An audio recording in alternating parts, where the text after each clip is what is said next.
Prejavësh Saranda është përfshirë në atmosferën e festave të fundvitit, por fundjavat e ndezin edhe më shumë këtë atmosferë. Skena e ngritur në shëtitore ka mundësuar performanca artistësh nga DJ-e këngëtarët më të njohur në shkallvendi, tek balerinë ansamble folklorike me emër e deri tek fëmijët e kopshteve e shkollave të qytetit. Mbrëmjen e të shtunës, artistë të gjitha zhanerave mbajtën të mbërthyer publiku në shëtitore për disa orë. Performoi edhe artisti i dashur i këngës qytetare Petrit Lulo.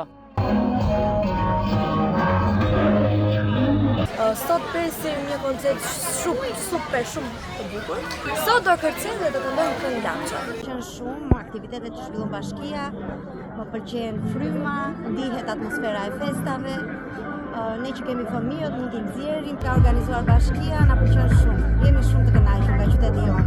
Për Eliana Shkurtin, shefe e kabinetit në bashki, e gjithë kjo që po i ndodh Sarandës në këto ditë ka sjell shumë gëzim, sidomos për fëmijët, duke ofruar shumë më tepër se ditët e zakonshme të vitit.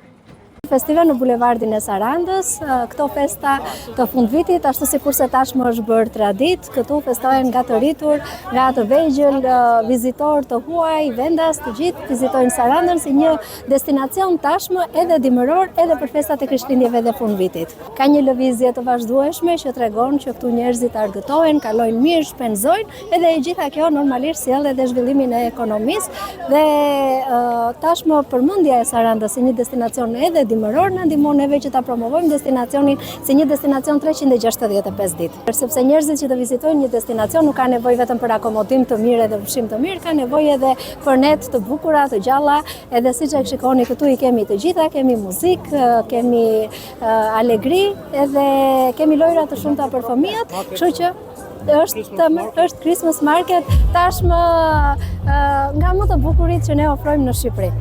Duket se Saranda në numërim të ditëve të fundit të vitit, në pritje të Krishtlindjes dhe vitit të ri 2026, po ofron më të mirën e vet, edhe si një mundësi për ta shijuar si destinacion dimëror turistik.